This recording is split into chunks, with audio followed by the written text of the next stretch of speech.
You're ready. Ladies and gentlemen, welcome to What's in My Head podcast. Today I'm joined by Ricky. And if you look right behind him, he's the host of the Spoiler Force podcast. Fuck, dude, I fucked that one up right off the bat. The Spoiler Force podcast. Ricky, how are you, sir?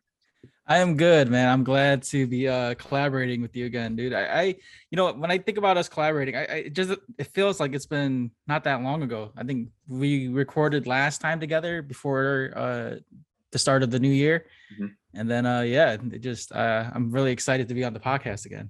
Dude, you're probably the only person that I've actually had on from any of the other podcasts that I don't want to say that we came up with, but we were in a Facebook group or some shit like that, and then that turned into a podcast group, and then everybody was like, "Oh fuck, man, we need to get everybody on," and then crickets, nobody comes on. So I don't know what happened. Everybody gets busy, shit happens. So, but nonetheless, man, we're here now. And like I said, that first episode, well, the first two episodes we did together, because we split those episodes and we shared and swapped audiences for a brief time, telling everybody to go check this one out and go check that one out. So ladies and gentlemen, it's just like that. But unlike last time, I got the first episode this time and Ricky gets the second episode. So if you need to hear this second part, man, I'm telling you, we're going to talk about a whole bunch of crazy shit. I'm pretty sure it's going to be crazy because I have no idea what Ricky and I are going to talk about. But the episode 2 for this, because like I said, it's a part 1 and 2, you'll have to go to Ricky's page and we'll have all the links in the description. Then check out Spoiler Force podcast across all social media platforms, as well as YouTube, SoundCloud, any place you can find a podcast. Ricky's on there, man. You can only find us right now on YouTube. We're not as diligent as Ricky is. Ricky goes through the fucking roof when he's putting all of his shit out there. We're just on YouTube because I'm lazy, I guess is what I'm getting at. But nonetheless, man, Ricky, I asked you a question right before we started talking, and it was about the Detroit Pistons, if you were a fan. And the only reason I asked you that question was because I just watched one of the dopest documentaries on Netflix. It was called The Malice at the Palace. I'm pretty sure, being a Detroit fan, you know that day. I was watching it live when that happened, right? And I remember that was 2004, so I was like 14, 15. Holy shit, was that wild, right? It was. Yeah, I remember watching that live too. I was with my dad and my grandpa at the time, and we were in the living room, and I walked out to the kitchen. I didn't see how it initially started. I walked up to the kitchen to grab something to drink, and then my dad's like, "Holy shit, you see that, Ricky?" And I ran back. And then you see Ron Artest in the audience just like swinging his fist at people, and then Jermaine O'Neal comes in, slides, and he punches that guy in the court. It was chaos, but it was so crazy because I never thought I'd see something like that on live TV, especially when it comes to basketball. Dude, it was one of the most wild experiences, especially being a basketball fan. Like, you had seen dust-ups and fights and shit like that. Like, I remember, what was this? Brad Mullins, maybe something like that, where he chucks the ball at the back of Shaq's head after Shaq dunks and rubs his nuts all over the man, right? He gets pissed off, gets up and just chucks the ball, and then that starts a fight. And then you've seen Kobe. You've just seen little dust-up, little fights here and there. But that, I still remember like everything that happened. And then they go and put a documentary on Netflix. Holy shit. This is one, like, I saw this one and then the new Bob Ross documentary. Both of those are phenomenal documentaries. But just seeing the behind the scenes and then hearing what the players had to say about everything. Steven Jackson, one of the baddest motherfuckers in the game, right? He just comes up. He's like, I hope this is the last fucking time I'm talking about this, because I'm tired of talking about this motherfucker. And he just goes off. And then you hear everything that happened in between that you didn't necessarily see on Sports Center that day. So, ladies and gentlemen, and Ricky, check this documentary. It's phenomenal. But I probably will. I had my friends message me too. They're like, "Did you watch this, Ricky? You got to watch this." You know, so I haven't had time to watch any documentaries yet, but I'm definitely going to have that one and the Bob Ross one on my to watch list.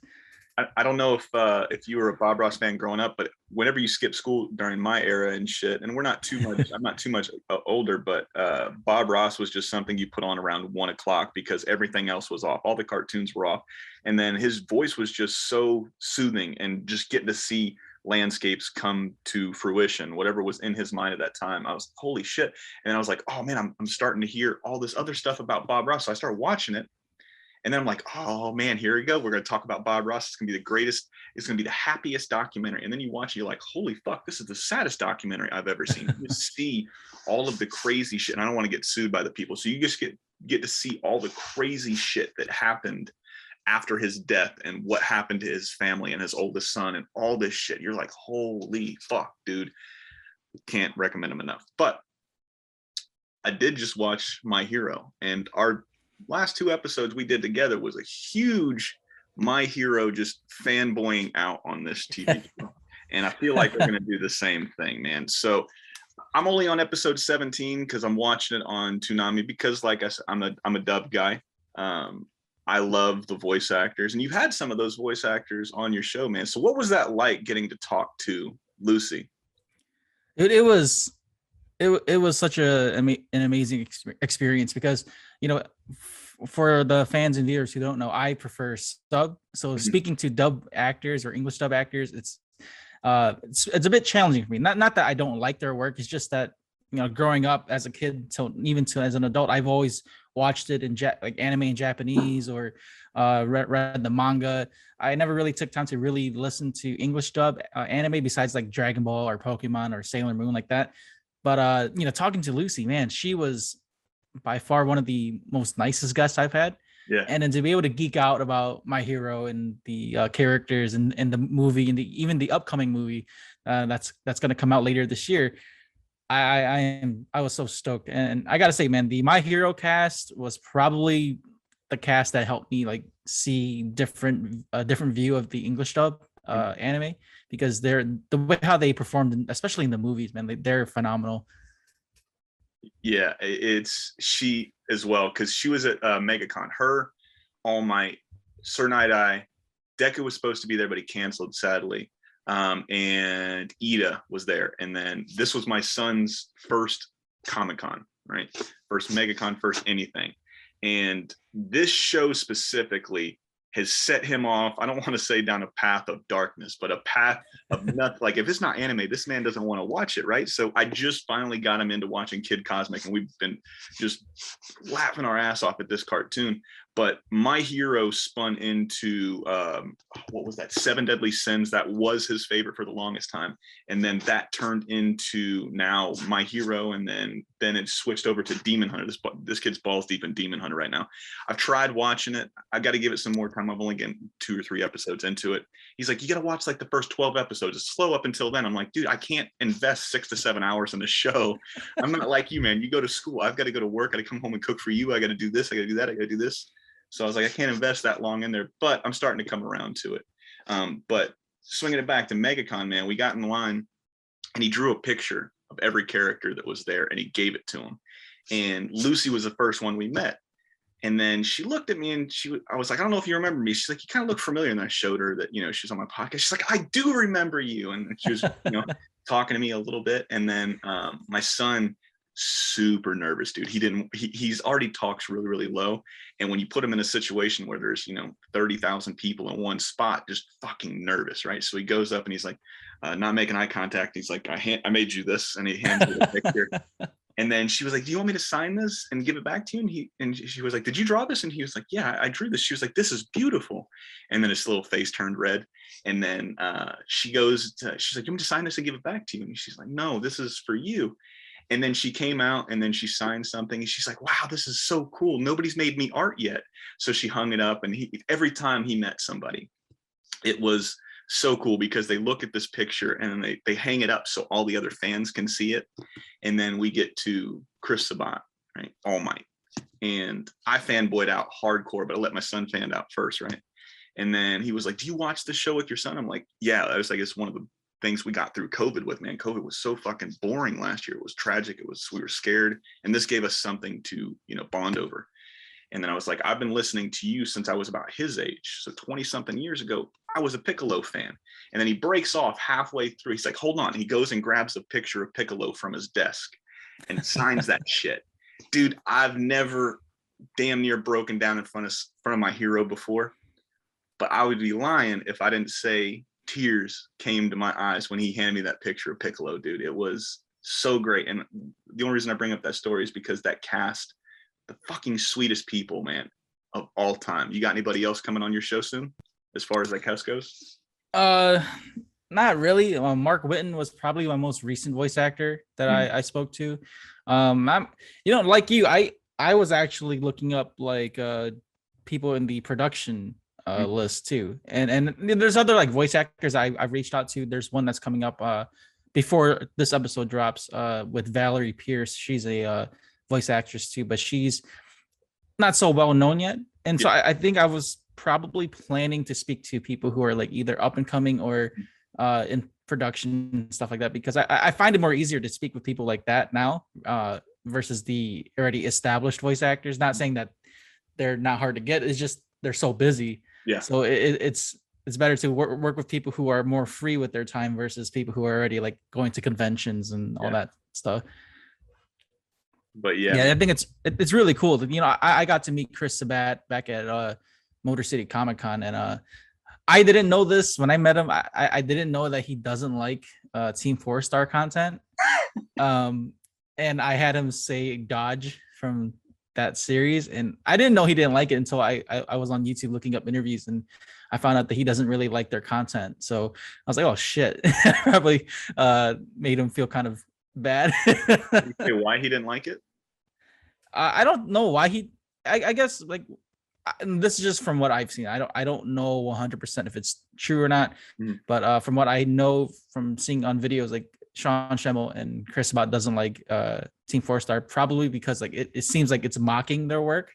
Gotcha. But I don't know. I mean that's probably what they say to fans and stuff. But yeah, I was like, when I found out he didn't like Team 4-Star, I'm just like, oh okay. I probably should have never asked him to do that. Well, if it makes you feel any better, one of my first interviews, and I will not put their name out there, IMDb is one of the coolest and worst things ever, because they go and they put credits on there. Half the time, a lot of those credits people never worked on. So I had a guest on, and I asked them, what was it like working on X, Y, and Z? And they're like, I've never worked on those. Actually, I hated everybody that's ever worked on those shows. And then the interview turned sour within the first 10 minutes. And I'm super green into doing this, right? I did during COVID, I was banking, I banked like 30 episodes right off the bat. Before I released anything, I banked up 30 because I figured COVID's probably going to end in the next couple months. That's what we thought back in 2020 when I started this shit. It's like, oh, we're nearing the end. So I just started banking them up because I was like, oh, I'll probably go back to work tomorrow. Everybody's going to be going back to work. It's going to be harder to get people. And then it just became a little bit easier. You know, once you get one person and you ask them like, hey, would you suggest anybody? And it goes to the next one and the next one.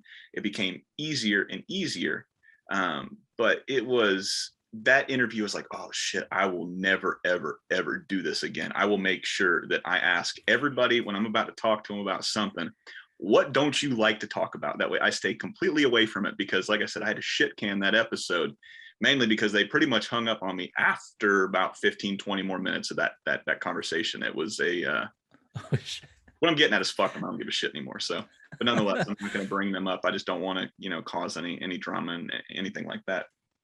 I do that with my guests too. Like I let them know if there's any topics they don't want to touch upon, or if there's any like depending on who it is too. Like if it's like a voice actor or someone that's working, I let them know like are there any projects you want me to bring up or stuff like that, just so like for NDA reasons and just in case they don't like it. And I've had some guests who refused to record with me because of the topics I wanted to talk about. So I have to make sure now, like whoever I'm speaking with, like that they're okay with whatever I talk about. And like they don't always ask like because I have like a point list of topics to talk about in case if I go blank or something like that. And it's a challenge. I haven't had anyone completely say like, no, I'm not doing this because I don't like your guest list, or your not guest list, but your topic list or not.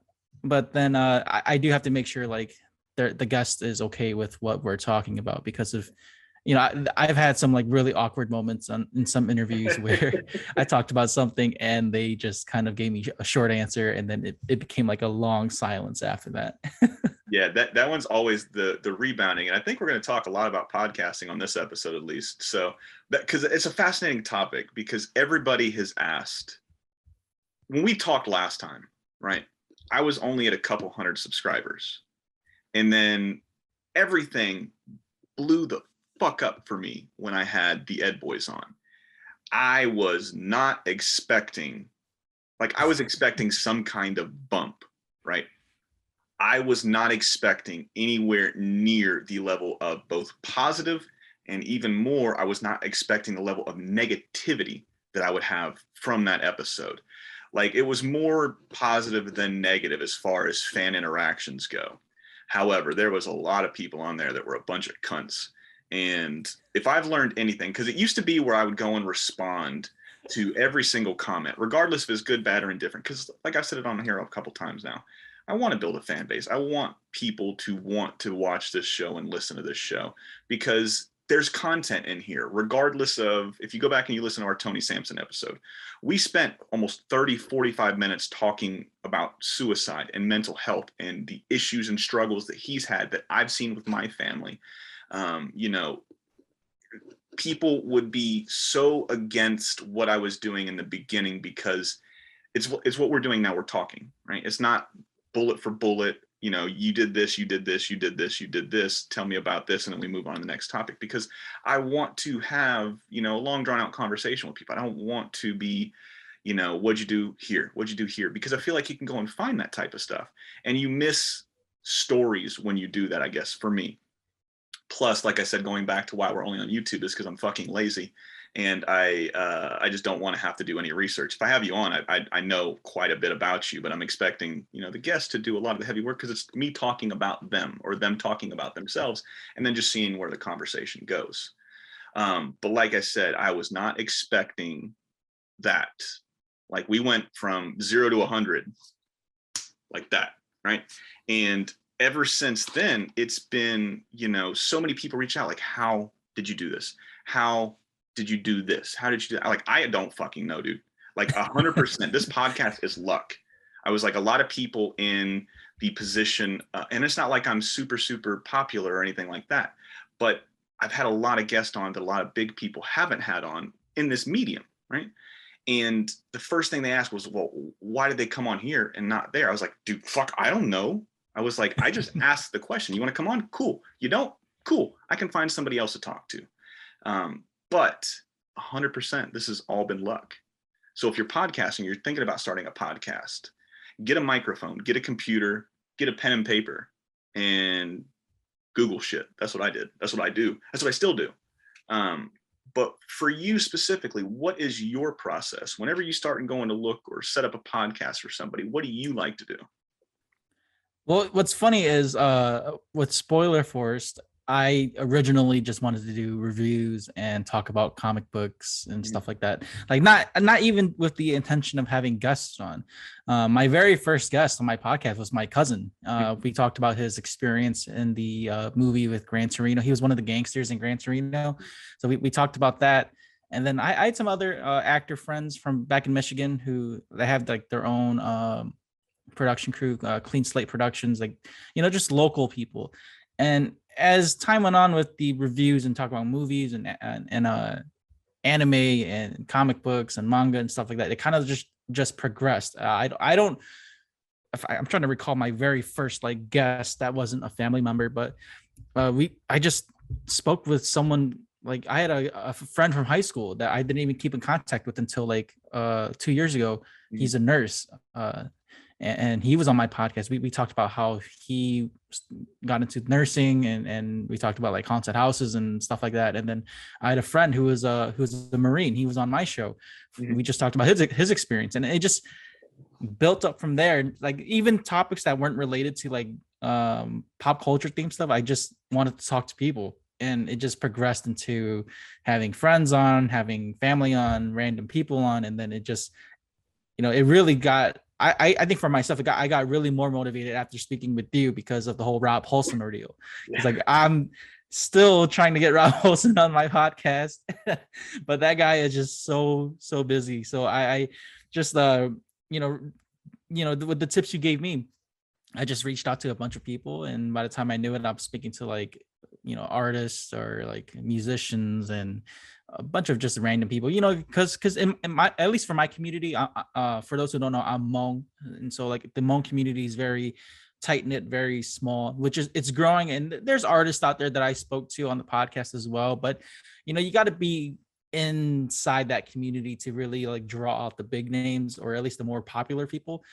So I kind of just, it wasn't really my scene. I'm not saying that I don't want to work with monk folks, but it just wasn't my cup of tea. Like I didn't want to have to like invest time into all these musicians and try to get every single one of them. And it gets repetitive because there's so many musicians out there versus like artists or comic book creators or voice actors or whatnot. So breaking out of that, I just started, I want to reach out to everyone. And I think that's what the goal of my podcast is too. Like, just to spread like creativity and to talk about like just everything, from whether you're a cosplayer, a nerd, or uh, artist or digital artist or whatever. I'll talk with you, and if I like, as long as I have interest in your work, I will talk to you.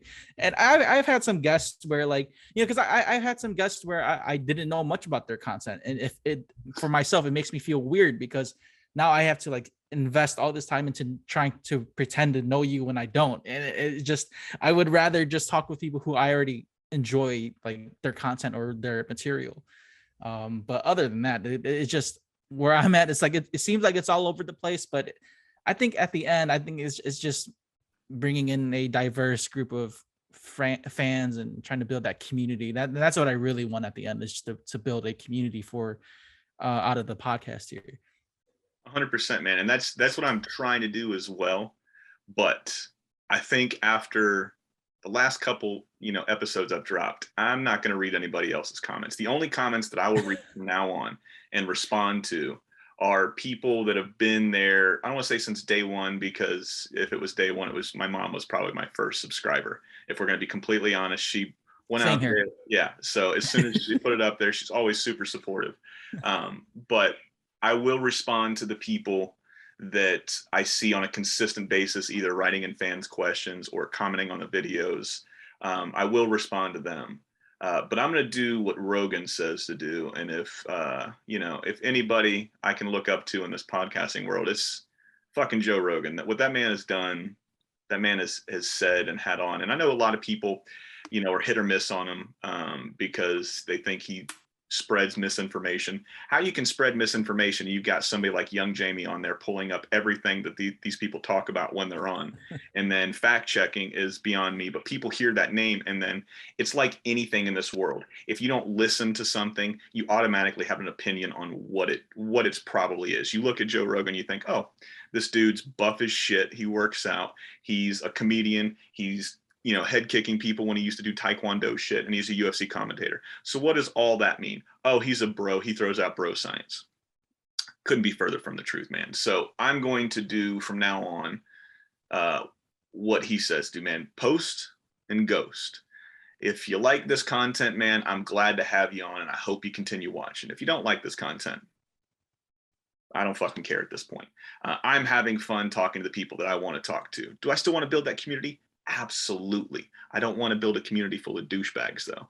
And that's what I've noticed. No matter what you do, you're never going to 100% please everybody in anything, right? So as long as I'm happy, my guests are happy, and the core majority of the fans are happy, then that's all I can really hope for. But let's get off this negative shit, Ricky. Let's get on to some positive shit. When this season of My Hero, I'm actually going to take a step back. You shared a video with me, right, of the most recent movie of My Hero, not the one coming out later this year, but the one that was it Two Heroes? Was that the second one? No, it was Heroes Rising. Heroes Rising. Yeah. You sent me that video, and I'm like, what is this from? And you're like, holy shit, I didn't know you hadn't seen this yet, right? And I was like, no, I haven't. What is it? But it's fucking dope. And I was pretty barbecued at that time. I was 2 or 3 joints in, and I don't remember the video. I remember us talking back and forth because you messaged me, I believe, right after that, saying you got to watch this movie. And dude, that movie, you can't see it. I've got so many fucking goosebumps over my body right now. That fucking movie. And turn back now if you haven't seen this movie. If you have seen it, fucking, I don't give a shit. But dude, when Bakugo and Deku transfer, right? And Bakugo takes over, fucking All for One, or did I say that right? Shit, I always get One for All. One for All. I always get those two mixed up. I got All for One coming on the podcast very, very soon, a couple weeks actually.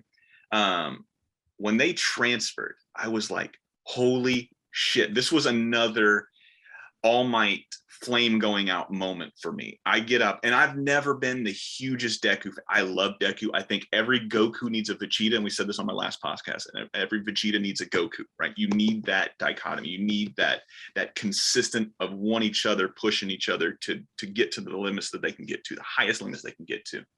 And when that happens, I was like, I get up and my hands are on my head. I'm like, oh, fuck. I'm not ready for Deku to die. Please. Bakugo is my guy, right? I love Bakugo. What were your thoughts on this movie before we talk about my thoughts? Well, initially, I knew that the movie was going to be phenomenal just because the first movie did so well. Mm-hmm. I avoided a lot of spoilers, surprisingly. But it's just watching that second movie, man. Even to this day, I'd say it was, besides with the Demon Slayer movie that came out, it's definitely one of my top 5 anime movies of all time, just because of the story. Like if you're a fan that's already invested in the series, you'd understand like why it's so good, at least to the crazy fans like me and Julian. Like if you're invested in the series, you know there's moments in there where, like, it's just for fan service. Like you'd never see Deku and Bakugo team up until that movie. Yeah. And you see the dynamics between them. Like they both understand each other clearly when it comes to strategizing and battling and teamwork. And because of that movie, that movie made me like, it launched me into becoming a huge Bakugo fan. Like I was already turning to like Bakugo from the manga, but because of that movie, just seeing how much effort the animators did and what the voice actors did, like dude, Clifford Chapman like won me over with Bakugo, man. Like he's amazing as Bakugo. Yes. And just watching their teamwork, and like I was saying, like when they finally come to term with just like, we need to really work together, and they reach out and grab each other's hands and do the passing of the torch to each other.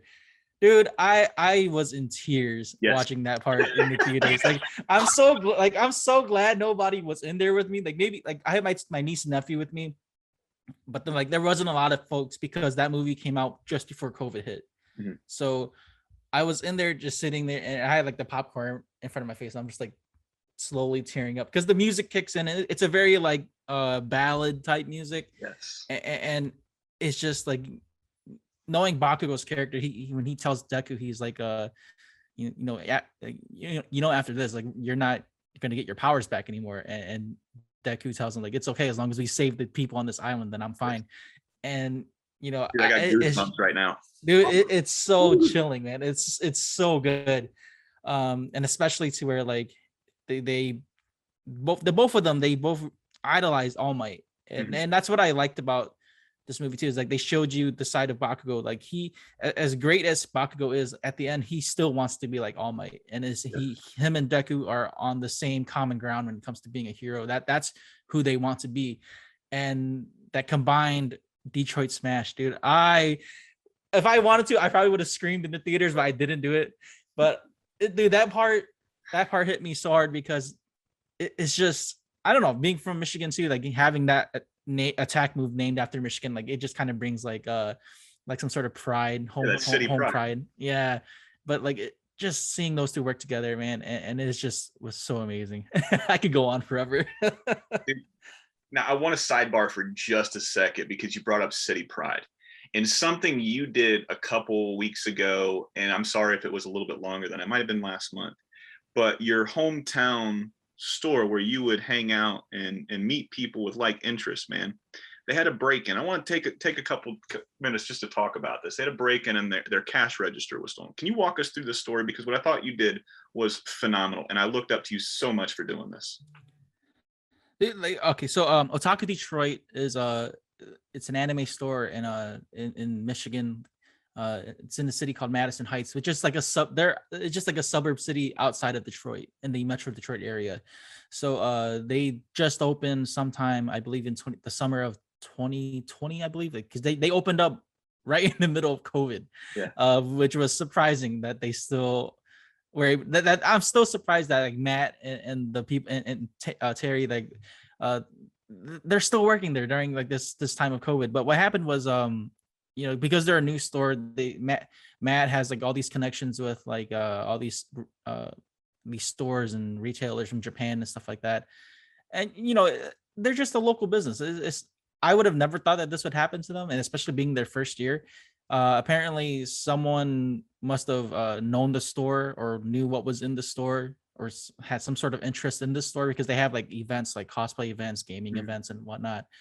And apparently, someone just broke in the front door. They crashed. They destroyed the glass door. They walked in there, took the register and some really expensive valuables. And like I was speaking with the store owner Matt, outside of social media. Like he was telling me, like, whoever it was knew what they were grabbing. Like it wasn't just someone that just went in there and grabbed whatever. They knew what they were getting.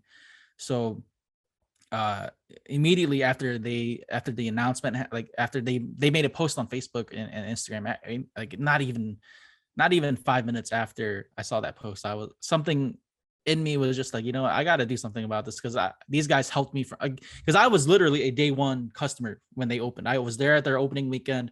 We exchanged business information and stuff like that. They let me podcast there from time to time. They let me do open events there. And as someone who's been friends with them and just being business friends with them, like stuff like that, it's just I started a GoFundMe, and I set the goal really low because I've never done anything like this before, so I just set it at $500. And with $500, that's enough to cover a little bit of something, and that's I thought that's all I could do for them, since they've done so much for me. And I was blown away. Within 24 hours, I doubled the goal. It was like over $1,000. And I left it up for like, I think about 3 days or so, because I didn't want to keep it up too long. I wanted to get them the money as soon as I could. And so I think overall I would have, like, if it wasn't for the GoFundMe fees and stuff like that, I probably would have gotten about 1,100. But with the fees, the total was like $1,050, and that was enough for them to cover. That was enough to cover for a new cash register for them and other small things. But yeah, man, like I was surprised. Like these guys have done. Otaku Detroit has done nothing but great things for the community. They welcome everyone and anyone to the store. If you want to, just even if it's not a convention, like if you just want to go there and cosplay just for the hell of it, you can go to that store and just cosplay and just stand around in your costume all day, and they don't care. Like they're open to anyone. And I'm really glad that things are turning out okay for them. It really sucked that incident happened. And honestly, if I was there, I would have been in person helping them. But I wasn't. I'm stuck over here in the fucking boonies of Oklahoma. No, when I saw that, I thought the first thing I thought of was like, wow, man, this is so cool. Because if there's one thing that fans like us, and regardless of what you're into, whether you're in anime, manga, comic books, cartoons, movies, theater geeks, man, if you're into pop culture shit, one thing, and it's not so much now, but I can't remember, Ricky, how old are you again? I'm 28 now, but I'll be 29 in December. So okay, so we're about 3.5, 4 years apart, right? I just turned 32 in August. It's still August, so August 13th, a couple weeks ago. And I remember before the MCU, this is post Batman in '89, right? So this is X-Men cartoon has been on, Batman the animated series has been on, Keaton's Batman has dropped. This is before Blade, this is before Wolverine, this is before Iron Man and Guardians, and insert whatever character for the MCU.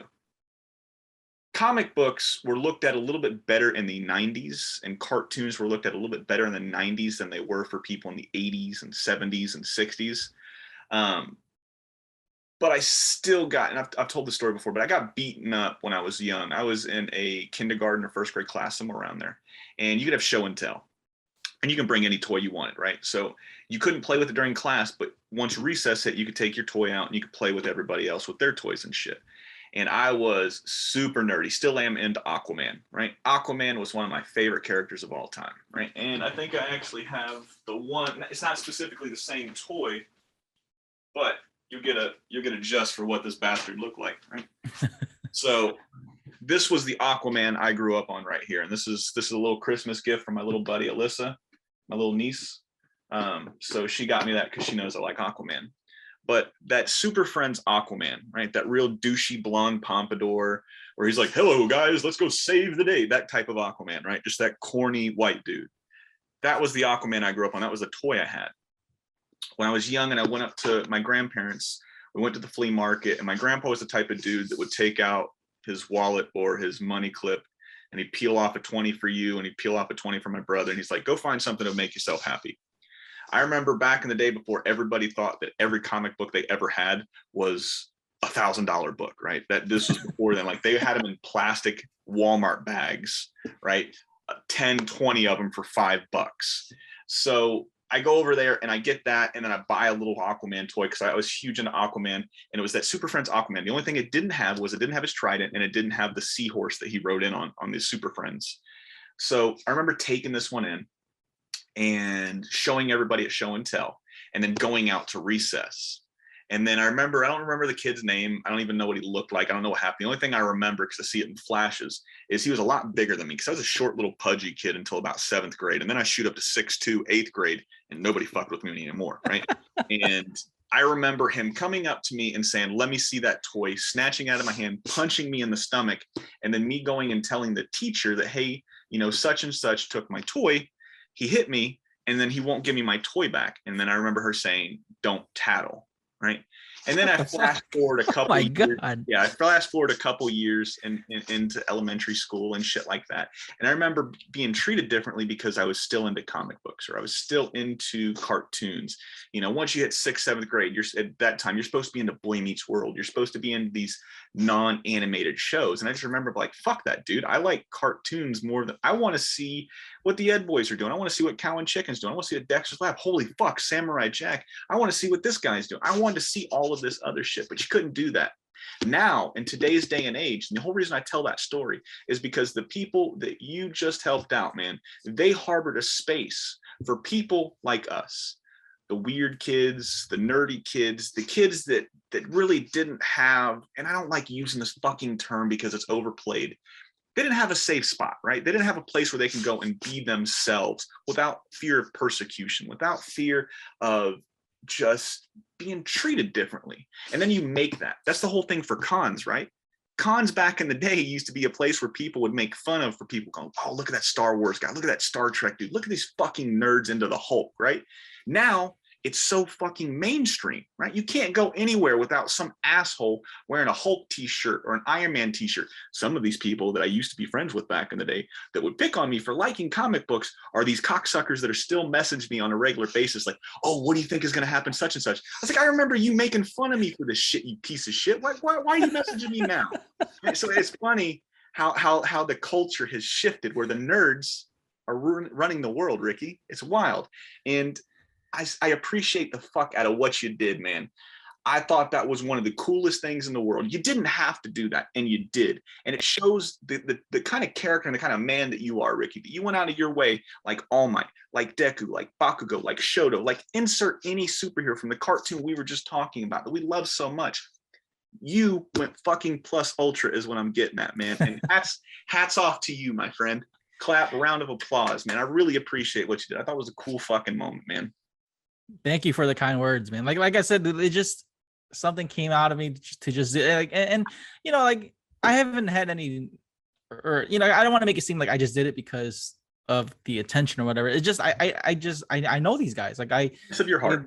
Yeah. It just I know these guys, and they just opened a business. Like if it was me, I would feel absolutely terrible if something like that happened to me. And the fact that they like it was just all circumstance. Like like I said before, they opened during COVID, and it was a place for a lot of these, like you said, a lot of these nerds or comic book fans and people who just like it could, because there was no convention at that time. That was like a convention spot for, or like a hub for people who enjoy that stuff. And honestly, people like Matt and the staff at Otaku Detroit, they didn't deserve that. Like it just sucks that happened to them, but I'm glad that through that bad experience they got exposure as well, because I think there was like Otaku magazine or something like that. They wrote an article about them.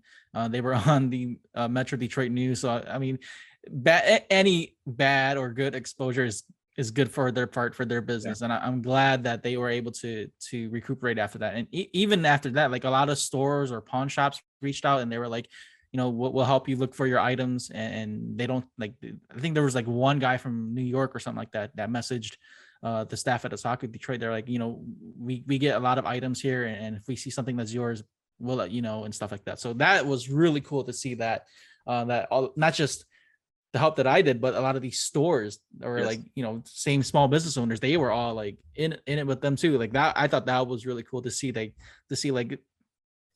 all these people just willing to help out the small store in Madison Heights, man. And again, if you live in the Michigan area or like or around that area, Madison Heights, go check out Otaku Detroit, man. This is a plug for them. Like these guys have been nothing but great, man. And I hope their business continues to grow, man. Because honestly, like I still remember just going into the store the opening weekend and just like was telling them like, yeah, I have a podcast, I'm local around here too. If you guys ever want to be on the podcast, let me know. And they were like, dude, let's just swap business cards and stuff like that. They gave me like free gifts and free items.